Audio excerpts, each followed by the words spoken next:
નમસ્કાર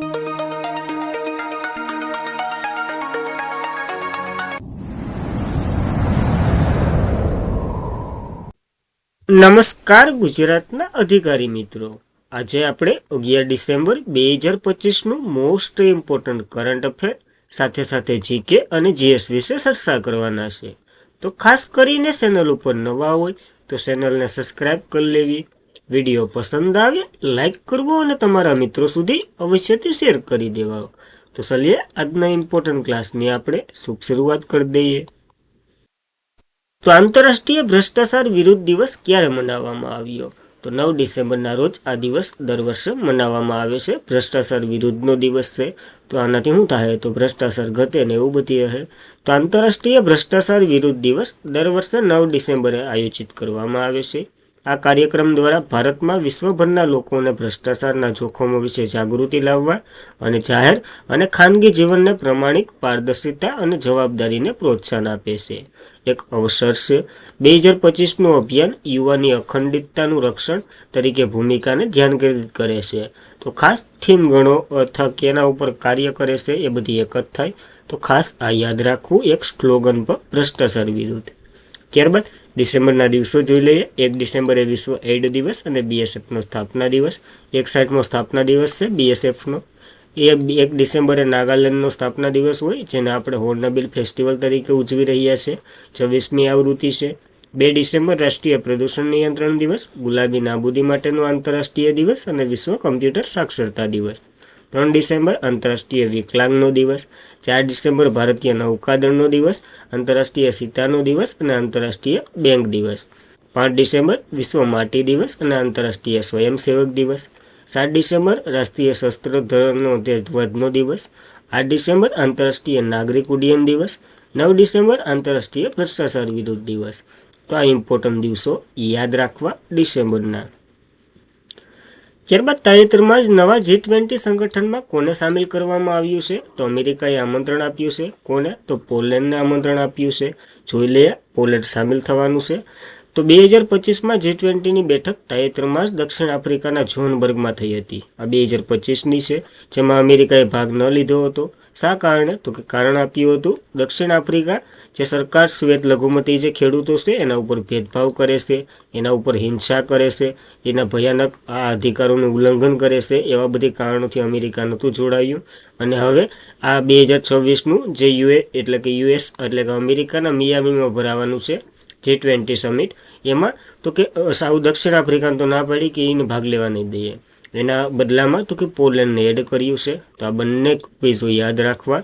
દક્ષિણ આફ્રિકા આમાંથી સ્પષ્ટ બાકાત રાખવામાં આવ્યું છે અને એના સ્થાને પોલેન્ડને સભ્ય તરીકે સ્થાન આપવામાં આવ્યું છે.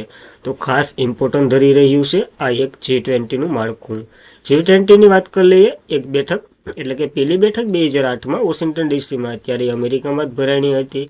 ભારત 2023માં ભરી ચૂક્યું છે. ભારત મંડપમ નવી દિલ્હી ખાતે, અને એની થીમ વાસુદેવ કુટુંબકમ હતી.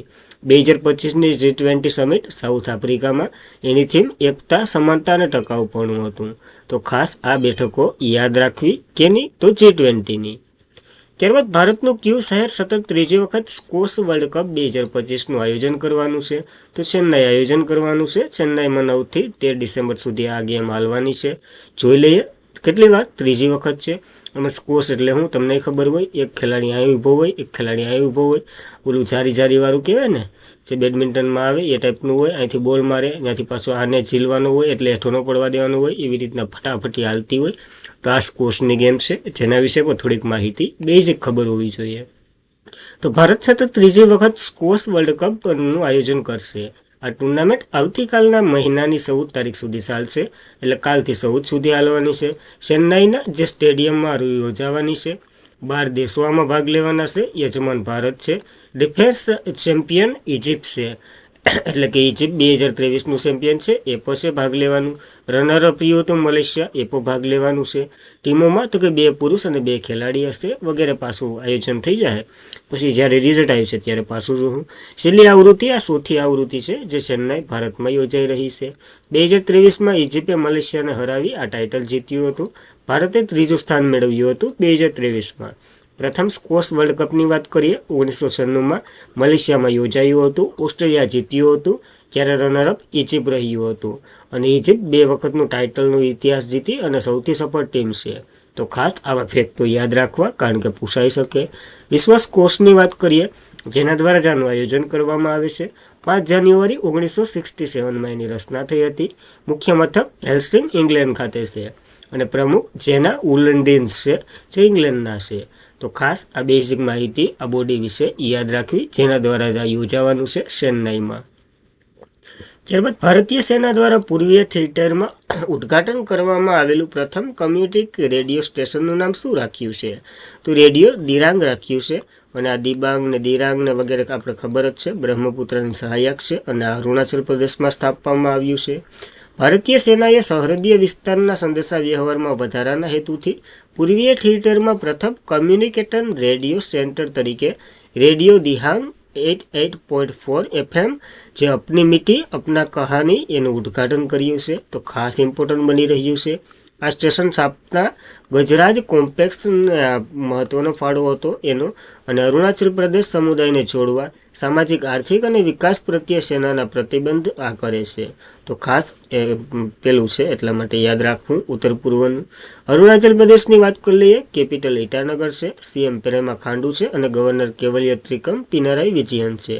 તો ખાસ આ પણ યાદ રાખવું આપણને. તો તાજેતરમાં જ કયો ખેલાડી 600 T20 વિકેટ લેનાર ત્રીજો ખેલાડી બની ગયો છે? તો ત્રીજો ખેલાડી સુનિલ નારાયણ બની ગયો છે. પેલો, બીજો, ત્રીજો ત્રણેયની ચર્ચા કરવાના છે. આ ત્રીજા બન્યા છે. તો સુનિલ નારાયણ સ્પર્ધકો T20I જે ક્રિકેટમાં 600 વિકેટ ઝડપનાર ત્રીજો બોલર બની ગયો છે અને ઇતિહાસમાં પોતાનું નામ નોંધાવ્યું છે. શાહજહાં વોશિંગ્ટન સામે, ફ્રેન્ચાઇઝ અબુધાબી નાઇટ રાઇડર્સ સામે વર્લ્ડ T20I રમત દરમિયાન આ સિદ્ધિ એમને મેળવેલી છે. તો સૌથી વધારે વિકેટ એટલે કે 600 વિકેટ લેનાર ત્રીજો ખેલાડી બની ગયો છે, એ પણ T20Iમાં. તો ખાસ T20માં યાદ રાખવું. નારાયણ પહેલા જ વેસ્ટ ઇન્ડિઝ દિગ્દર્શક ડ્રેન્ડ બોમ્બ્રો એટલે કે પહેલા નંબર ઉપર છે આ ઇવેન્ટમાં, અને બીજા અફઘાનિસ્તાનના રાશિદ ખાન છે, એ બીજા નંબર ઉપર છે, અને ત્રીજો કોણ બન્યો? તો સુનિલ નારાયણ બન્યો છે. તો ખાસ આ ત્રણેય વિશે યાદ રાખવું નામ. ત્યારબાદ નીતિશ કુમારનું નામ વર્લ્ડ બુક ઓફ રેકોર્ડમાં સ્થાન મેળવ્યું છે. London state world of book record, જેમાં નીતિશ કુમાર 10 વખતના મુખ્યમંત્રી પદ સંભાળનાર પ્રથમ ભારતીય બનાવનાર દુર્ઘટના સીધી સત્તાવાર રીતે સામે આવી છે, એટલે એને અભિનંદન પાઠવ્યા. અને નીતિશ કુમાર બુક ઓફ રેકોર્ડમાં સામેલ થયા છે, એટલે કે વર્લ્ડ રેકોર્ડ બનાવ્યો છે નીતિશ કુમારે, કારણ કે અત્યાર સુધીના કોઈ રાજ્યમાં 10 વખતના મુખ્યમંત્રી એકને કોઈ નથી આવ્યા. સૌથી વધારે કાર્યકાળ છે સિક્કિમના મુખ્યમંત્રી પેમ સાંગલિક એવું કંઈક નામ છે એનો છે. આ પદ ઉપર કોઈ નથી આવ્યા. હવે નીતિશ કુમારે રેકોર્ડ તોડી દીધો, તો યાદ રાખવાનું. ત્યારબાદ ઇન્જી માર્ચ 2025 ગુજરાતના કયા જિલ્લામાં ખુલ્લું મૂકવામાં આવ્યું છે? તો ગાંધીનગરમાં ખુલ્લું મૂક્યું છે, અને આનું ઓપનિંગ તો આપણા હર્ષ સંઘવી નાયબ મુખ્યમંત્રી એને કર્યું છે. તો ગુજરાતના નાયબ મુખ્યમંત્રી હર્ષ સંઘવીએ ગાંધીનગરના હેલીપેડ પ્રદર્શન કેન્દ્ર ખાતે એનજી માર્ચ 2025નું ઉદ્ઘાટન કર્યું છે. આ પ્રદર્શન આ મહત્વપૂર્ણ 17મી આવૃત્તિ છે. ભારતના સૌથી પ્રતિભાવશાળી ઉત્પાદન, ટેકનોલોજી અને કાર્યક્રમ તરીકે ઓળખવામાં આવશે. દેશની ઝડપથી પ્રગતિશાળી ઔદ્યોગિક ઇકોસિસ્ટમને ફાળો આપશે. 3 થી 7 ડિસેમ્બરના રોજ અહીંયા અમેઝિંગ માર્ચ 2025ના 1 લાખ ચોરસ મીટરમાં ફેલાયેલું જે એશિયાનું સૌથી મોટું જે ઉત્પાદન ટેકનોલોજીનું પ્રદર્શન છે, જે ગુજરાતનું સૌથી મોટું પ્રદર્શનમાંનું એક છે. ટૂંકમાં એક એક્સપો તરીકે છે, જેને માર્ગદર્શનતા આપવામાં આવે છે. એનું ઉદ્ઘાટન ગાંધીનગરમાં થયું. પ્રશ્ન એવી રીતના જ આવશે, તમને જેમ યાદ રાખવું હોય એમ. ત્યારબાદ ભારત ટેક્સીએ કયા રાજ્ય અને કયા કેન્દ્ર શાસિત પ્રદેશમાં ટ્રાયલ શરૂ કરી, એટલે પાયલટ પ્રોજેક્ટ તરીકે આ શરૂ થયો છે. ક્યાં? તો એક ગુજરાતને પકડો અને બીજું નવી દિલ્હી. બંને એક રાજ્ય અને એક કેન્દ્ર શાસિત પ્રદેશની પસંદગી થઈ છે. તો જોઈ લઈએ આમાં. તો ભારતીય ટેક્સીએ દિલ્હી અને ગુજરાતમાં પાયલટ પ્રોજેક્ટ કામગીરી શરૂ કરી છે, જે દેશમાં કેબ સેવાઓમાં રસના આ ઓલો અને ઉબેર ને એ બધી નથી આવતી, એ ટાઈપનું જ છે પ્રદર્શન દર્શાવતું. આની જ્યારે રચના થઈ હતી ને ત્યારે આપણે ચર્ચા કરી હતી. આમાં બધી સરકારી કોઓપરેટિવ છે, અમૂલ છે અને NDDN એટલે કે નેશનલ ડેરી ડેવલપમેન્ટ બોર્ડ ને ઘણી હોય છે. લિમિટેડ દ્વારા સંચાલિત પ્લેટફોર્મ ઉબેર ઓલાના વિકલ્પ તરીકે રજૂ કરવામાં આવશે, પરંતુ ડ્રાઈવરની માલિકીની હશે, શૂન્ય કમિશન, કોઈ વધારાના વિના પારદર્શકતાની કિંમતે મળશે અને લોકોનું પ્રથમ અભિગમ હશે. ટૂંકમાં જો ઓલા અને ઉબેર તો પોતાનું કંપની સવારા જે ભાડું નિર્ધારિત કરે એ લેવાનું હોય, એમાંથી આ લોકોને કાં તો પગાર અથવા તો કોન્ટ્રાક્ટ બેઝ ઉપર રાખે, પામું નહીં, આ સરકારની માલિકીનું હોય. એ સમજી લો કે કોઈ ફોર વ્હીલ વાળું રજીસ્ટર કરાવે તો પછી બસ ઇન્કમને વધારે આવે એ બધી એનું એવું તાકનું. અને આના માટે ભારત સરકાર દ્વારા સમર્પિત સહાય રાઉટ હેડિંગ એપ્લિકેશન જે ભારત ટેક્સીના નામે શરૂ કરવામાં આવ્યું છે, તો એ પણ યાદ રાખવું આપણને. ત્યારબાદ કયા રાજ્યભરમાં દરેક પોલીસ સ્ટેશનમાં અભિયમ બ્રિગેડ સ્થાપિત કરવામાં આવશે? તો બિહારના મુખ્યમંત્રી નીતિશ કુમારે જાહેરાત કરી છે. એક પોલીસ સ્ટેશનમાં અભિયમ એટલે કે અભિયમ બ્રિગેડ આપણે છે એ અભિયમ છે 181. એ શું કરે તો મહિલા અને બાળકોની સુરક્ષા કરે. તો આ પણ એવું જ છે. તો બિહાર પોલીસ રાજ્યભરમાં દરેક પોલીસ સ્ટેશનોમાં ખાસ કરીને શાળા, કોલેજ અને કોચિંગ સેન્ટરોની આસપાસ મહિલા અને વિદ્યાર્થીઓની સુરક્ષા વધારવા માટે અભિયમ બ્રિગેડ સ્થાપિત કરવામાં આવશે. જે રાજ્યના દરેક પોલીસ સ્ટેશનમાં અભિયમ બ્રિગેડ તૈનાત કરવામાં આવશે, જેમાં 4 પોલીસ અધિકારીઓ હશે, પુરુષ ને મહિલાને વગેરે, એનું યાદ રાખો તો પહોંચાડશે. બિહારે શરૂ કર્યું છે. બિહારની વાત કરીએ, કેપિટલ પટના છે. સીએમ નીતિશ કુમાર 10 વખતના પદ માટે છે. ગવર્નર આરિફ મોહમ્મદ ખાન આ 10 વખતમાં પદ માટે છે, પણ આપણા કેટલામાં નંબરના સીએમ છે? ભૂપેન્દ્ર પટેલ. એ તમારે કોમેન્ટ કરવાની છે. ત્યારબાદ Bharat gate in the India squirming our real identity પુસ્તકના લેખક કોણ છે? તો અભિજીત જોગે આ પુસ્તકનું રચના કરી છે અને એ વિમોચન થયું છે. તો જોઈ લઈએ.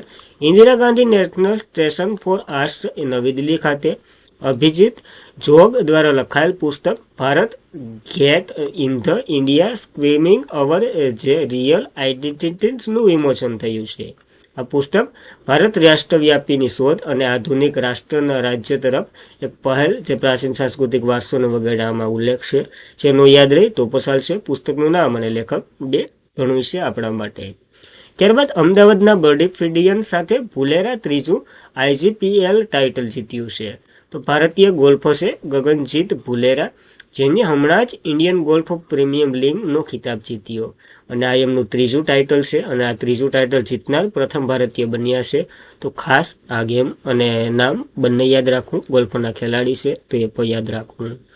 અને આજના માટે એટલું જ હતું. ખાસ કરીને મિત્રો હવે કાલના ક્વેશ્ચનનું રિવિઝન કરી લઈએ. આ નવું સ્ટાર્ટ કર્યું છે. જો તમને પસંદ આવે તો આગળ અકાવશું, નકર આપણે અહીંથી કટ કરતા એમ તમે કટ પણ કરી શકો.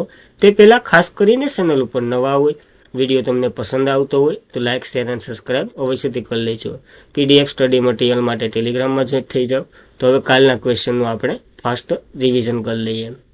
તો કયો દેશ ઇન્ટરનેશનલ બિગ કેટ એલાયન્સમાં 19માં સભ્ય તરીકે જોડાયો હતો? તો રશિયા જોડાયો હતો. પુનિત આપણને ખબર જ છે. કચ્છના ઘોરડો રણ ઉત્સવ 2025-26નું ઉદ્ઘાટન કોણે કર્યું હતું? તો ભૂપેન્દ્ર પટેલે કર્યું હતું આનું ઉદ્ઘાટન. ત્યારબાદ SRI હેઠળ મતદાન યાદી સંપૂર્ણ ડિજિટલાઇઝેશન કરનાર પ્રથમ ભારતનું રાજ્ય કયું બન્યું છે? તો રાજસ્થાન બન્યું છે. ભજનલાલ શર્મા વાળું રાજસ્થાન. ત્યારબાદ કઈ બેંકે તાજેતરમાં જ SFB સંક્રમણ RBIને મંજૂરી આપી છે? તો ફિનો પેમેન્ટ બેંકને મંજૂરી આપી હતી આના માટે. ગ્રામીણ અને દૂરતા યુવાનોને ફૂટબોલ ખેલાડીને તાલીમ આપવા માટે મહારાષ્ટ્ર સરકારે મહાદેવ ફૂટબોલ પ્રોજેક્ટ શરૂ કર્યો હતો. તો યાદ રાખવું, આમાં મહારાષ્ટ્ર આવે છે. દેવેન્દ્ર ફડણવીસ. તાજેતરમાં જ AFF athletic of the year award 2025 કોને આપવામાં આવ્યો છે? તો જોરાવરસિંહ સિંધુને આપવામાં આવ્યો છે. કઈ ગેમના? તો શૂટરના ખેલાડી છે. 11મો ભારત આંતરરાષ્ટ્રીય વિજ્ઞાન મહોત્સવ 2025 ક્યાં યોજાયો? તો હરિયાણાના પંચકુલામાં યોજાયો હતો. એ પણ આપણને યાદ રાખવો.